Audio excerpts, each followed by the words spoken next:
साथ मैं हूं जोहम रुबा और आप देख रहे हैं यूपी की बात। इंदिरापुरम के पॉश कॉलोनियों में रहने वाले लोग इन दिनों नरकीय जीवन जीने को मजबूर हो गए हैं। गलियों में बह रहा गंदा पानी लोगों के लिए परेशानी का सबब बना हुआ है और साथ ही सीवर का अब पानी लोगों की रोजमर्रा की जिंदगी में जहर घोलने का काम कर रहा है। ग्राउंड जीरो से देखिए हमारी रिपोर्ट। आज हम मौजूद हैं गाजियाबाद के इंदिरापुरम में, जो इंदिरापुरम के न्याय खंड 2 में, जो कि गाजियाबाद का सबसे महंगा या आलीशान इलाकों में गिना जाता है इंदिरापुरम।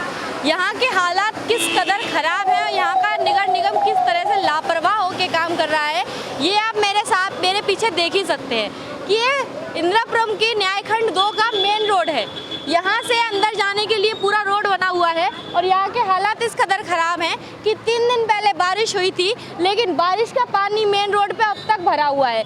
आगे के भी हाल किस कदर खराब है वो हम जानने की कोशिश करेंगे और जो जीडीए के फ्लैट्स बने हुए हैं उनके वहाँ के लोगों से भी बात करने की कोशिश करेंगे कि यहाँ के हालात किस कदर खराब हैं और क्या क्या दिक्कतों का सामना वो अपनी रोज़मर्रा की ज़िंदगी में कर रहे हैं।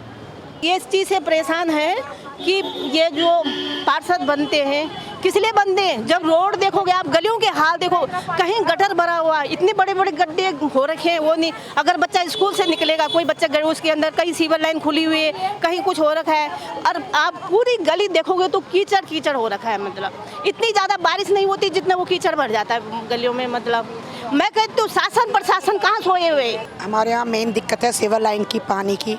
इतना गंदा पानी आता है, 2 दिन पानी सही आता है, उसके बाद बहुत गंदा पानी आता है। जबकि आप देखो सारे जगह काम हो रहा है, लेकिन यहाँ के पार्षद कोई काम नहीं करा रहे हैं। कुछ काम नहीं। हमारी पार्कों को देखो बड़ी बुरी दशा हो रखी है। कौन से वार्ड में लगता है एरिया? वार्ड नंबर 59 जी। नगर निगम में आता है ये? नगर निगम में आता है मैडम। हम टैक्स भरते हैं, सब कुछ करते हैं। टैक्स भरने के लिए वो हमारे पार्क में आते हैं, बैठे रहते हैं। सारी महिलाएं जितनी भी हैं सब अपना टैक्स जमा करती हैं, लेकिन फिर भी ये समझ, अब मकानों के हालत देखो, बिल्कुल दरदर हालत है। बहुत ही ज़्यादा गंदगी है, सीवर सारे जाम है और तरह तरह की उठपटांग की दुकान है, एसी की दुकान है। नीचे इतने बड़े बड़े सिलेंडर रखे हुए हैं, अगर फट गए ना तो पूरी की पूरी बिल्डिंग उड़ जाएंगी। लेकिन हम कुछ नहीं कर सकते हैं क्योंकि अगर कंप्लेन करते तो नगर निगम वाले आके कोई ध्यान नहीं देते। सीवर भरी है, रोड टूटी है। तो जिस दिन से बारिश हुई है तब से भरा ही पड़ा है। इतने दिन देखो अभी तक हड़ लाया वो पानी। नगर निगम निकालने के लिए नहीं आया इस पानी आया को? तभी तो भरा पड़ा है।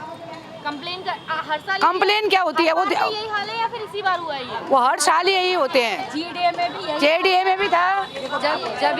जब ये जीडीए के अंडर में था तब भी यहाँ यही हाल था, रोडों के खस्ते हाल थे। अब नगर निगम के अंडर में आ गया तब भी यही हाल है। हमें तो न कोई फायदा जीडीए से हुआ है न अभी तक नगर निगम से हुआ है। हमारी यही मांग है कि अगर ये नगर निगम के अंडर में आ गया, नगर निगम अपना सुचारू रूप से काम करे, नहीं हमारी समस्या तो जस की तस बनी हुई है। कोई फायदा नहीं हुआ है, न रोड में, न नालों में, न सीवर में।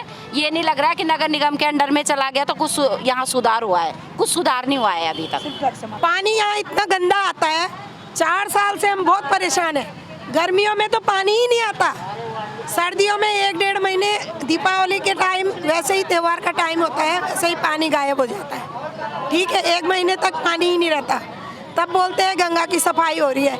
चलो वो टाइम हमने माना, लेकिन और टाइम क्या होता है, यहाँ इतनी गंदी बदबू आती है पानी पे, इतना गंदा पानी आता है, कीड़े रहते हैं पानी में। जो पानी सीवरों में जा रहा है वही वापस लौट के आ रहा है घरों में। सीवरों का पानी ही घरों में लौट के आ रहा है। मैम क्या करें हम, बताओ। हम लोग नल चला चला के, मोटर चला चला के थक जाते हैं, फिर गंदा पानी फिर वही लौट के हमारे घरों में आ रहा है। वही पानी, इतनी समस्या हो गई बहुत ज़्यादा। घर में जैसे किचन में, ग्राउंड फ्लोर में जिन लोगों के घरों है, किचन के अंदर पानी आ जा रहा है, बाथरूम में पानी आ जा रहा है। निगम वाले आ रहे हैं, पानी निकाल के चले जाते हैं, दूसरे दिन फिर पानी भर जाता है, फिर पानी निकाल के फिर भर जाता है। पहले तो आते ही नहीं है वो, अब तो हाँ कभी आ गए तो पानी निकाला बस हो गया। जब से नगर निगम आया है, जब से नगर निगम आया है तब से सीवर की सफाई ढंग से नहीं हो रही है, लेकिन जीडीए वाले तो निकालते थे। जीडीए में काम होता था, नगर निगम ने अभी तक नहीं किया। हलवा तो अभी तक निकाला ही नहीं। हलवा निकाला ही नहीं। किसी का पैर फिसल जाएगा, गिर जाएगी, पैर टूट जाएगा, उसके जिम्मेदार कौन होगा? नगर निगम की गाड़ी 2 मिनट नहीं रुकती किसी द्वार पे, 2 मिनट डोर टू डोर।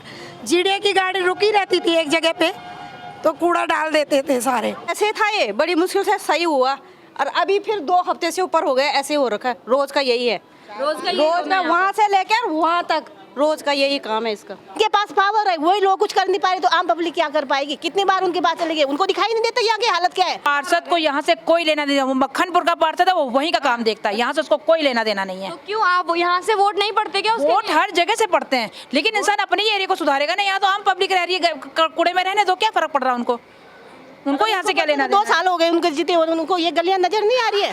कितनी बार ये उनको बोलना पड़ता है, क्या उनके पास इसकी वो नहीं आ रहा है, इनकी पेमेंट वगैरह नहीं आती उनके पास। इसके लिए उनके लिए तो करोड़ों को बजट मिलता होगा ना, इसी काम के लिए तो आम पब्लिक के लिए तो मिलता है।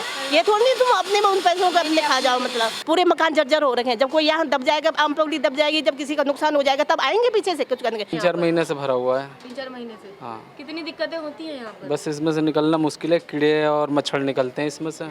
तो आज हम मौजूद थे गाजियाबाद के इंदिरापुरम के न्याय खंड सेकंड में। यहाँ के हालात इस कदर ख़राब हैं कि चंद घंटों की बारिश में यहाँ की गलियाँ ओवरफ्लो हो गई सीवर के, और सीवर से पानी निकलने का तक का साधन नहीं है। यहाँ मौजूद कई लोगों से हमने बात की, उन्होंने बताया कि यहाँ के हर साल का यही हालात है। मानसून तो अब तक आए नहीं है, लेकिन चंद घंटों की बारिश में यहाँ के सीवर इतने ओवरफ्लो हो गए कि घरों के नलों के पानी तक में सीवर का पानी मिक्स होके आता है। पार्षद से कंप्लेन की तो पार्षद सुनने को तैयार नहीं है। नगर निगम में महिलाएं चक्कर काट के थक चुकी हैं, लेकिन नगर निगम के अधिकारी भी बिल्कुल सुस्त रवैया अपना चुके हैं सफाई के प्रति। अब देखना है कि यहाँ के जो लोग हैं जो इतनी नक से बदतर जिंदगी जी रहे हैं इंदिरापुरम में, जबकि इंदिरापुरम गाजियाबाद का सबसे पॉश एरिया और महंगा एरिया कहा जाता है वहाँ पर। अब देखना है नगर निगम इंदिरापुरम का हालात कब तक सुधार पाता है और कब तक यहाँ के हालात ऐसे ही बने रहेंगे। कैमरामैन करण के साथ मैं आकांक्षा पांडे, यूपी की बात, गाजियाबाद। तो ये हुआ इंदिरापुरम की पॉश कॉलोनियों का हाल। अब सवाल ये उठता है कि क्या इंदिरापुरम की गलियों से गंदगी और बदबू का साया हटेगा, या फिर समस्या सिस्टम यूं ही सुस्ती के साथ और ज्यादा गहराता जाएगा। फिलहाल के लिए इस खबर में सिर्फ इतना ही। बाकी तमाम खबरों के लिए आप देखते रहिए यूपी की बात।